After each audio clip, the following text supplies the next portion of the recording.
Teachers prepare for school day smartphone ban. A car crash in Astoria leaves 3 people dead.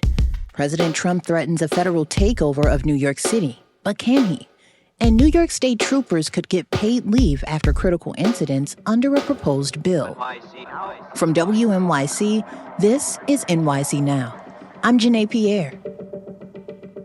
Kids and parents are thinking about back to school these days. And New York State's cell phone ban is on the way. Governor Kathy Hochul met with Hudson Valley educators to highlight plans for the state's new school day smartphone ban.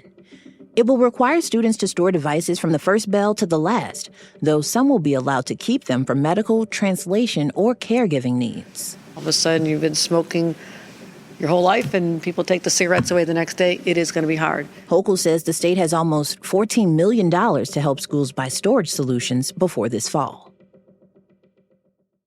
Some heartbreaking news in Astoria, as the NYPD reported 3 people dead after a driver struck 2 pedestrians and another car in Queens Tuesday morning. Police say it happened around 8:30 near 19th Avenue and 42nd Street.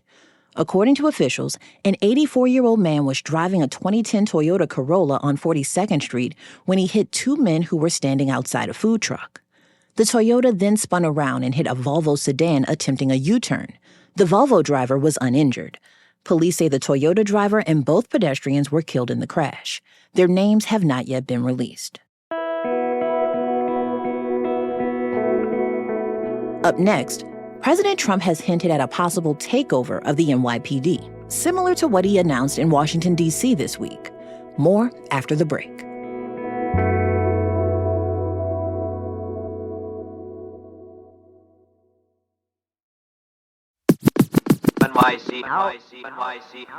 President Donald Trump announced this week that the federal government would take over the Washington, D.C. Police Department and deploy the National Guard to the nation's capital.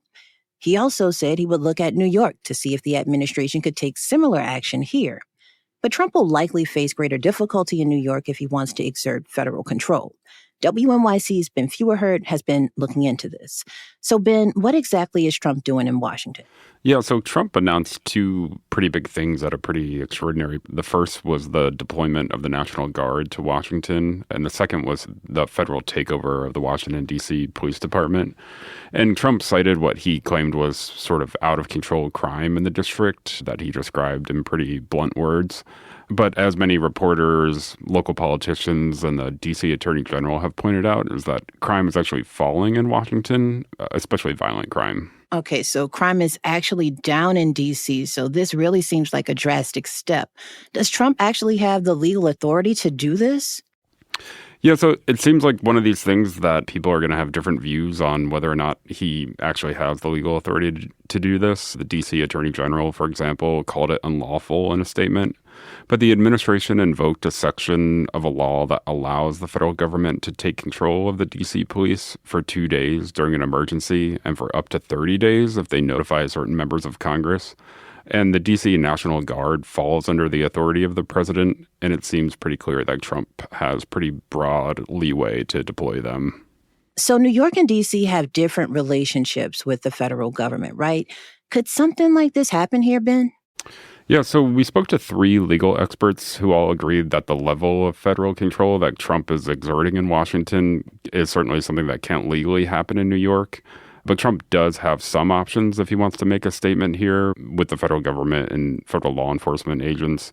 He has the ability to deploy federal agents to guard federal land in New York State. Lenny Benson, who's a professor at New York Law School, told us what that might look like here.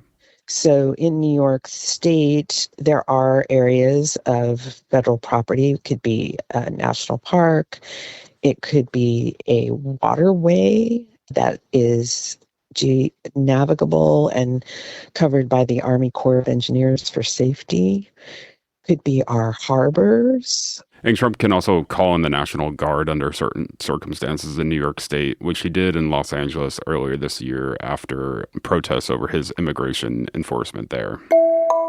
That's WNYC's Ben Feuerherd. The union representing New York State troopers says its officers should get time off after shootouts and other stressful calls. WNYC's Jimmy Vilkine reports the state could be the first in the nation to create critical incident leave. And we should note, this story includes the sound of gunshots. Richard Albert spent 20 years in the state police without firing his gun until a highway stop in 2023. He pulled over an SUV.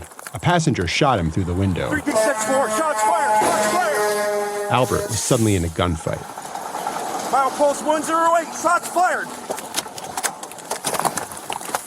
It took 11 minutes for backup to arrive. Until then, he was all alone. Get down! Report pickup police in the hijacked vehicle. 364, are you secure? Negative! Not in custody. I'm hit in the arm.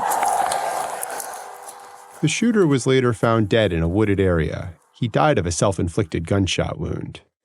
Albert was taken to the hospital, but his left arm wasn't the only thing injured that day.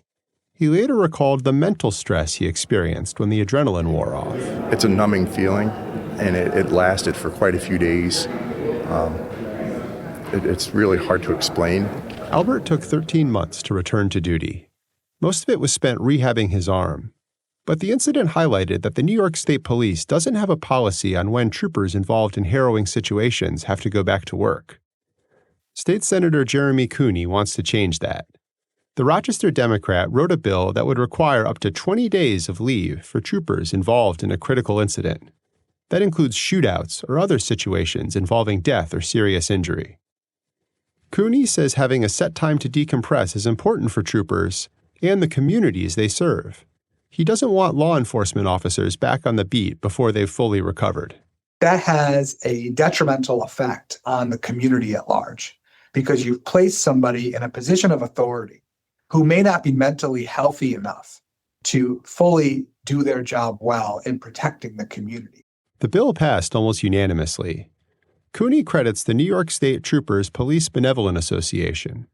Union President Charles Murphy said the New York State Police can be a model for other departments around the country. We do believe this is an opportunity for New York to lead the charge in mental health because we don't find any other policies that exist out there that actually identify departments and states prioritizing the first responders that are serving them. A spokesperson for the state police declined to comment on the legislation. A spokesperson for Governor Kathy Hochul says she'll review whether to sign or veto the bill. But the governor touted her support for law enforcement during a recent event in Albany. $2.6 billion we've allocated for law enforcement efforts since I became governor. That's not defunding the police. That is supercharging funding for our police officers, and I'll always continue to do that as long as I'm governor. Albert hopes Hochul will sign the bill. He remembers a stigma for being out for so long. A standard policy will make it easier for people to take the time they need. The longer you're out, the less you're going to be welcome back. But I worked through it. I got the answers I wanted, and I was welcomed back. I was excited to go back once I was ready. Governor Hochul has until the end of the year to act. That's WNYC's Jimmy Vilkine. Thanks for listening to NYC Now from WNYC. I'm Janae Pierre. We'll be back tomorrow.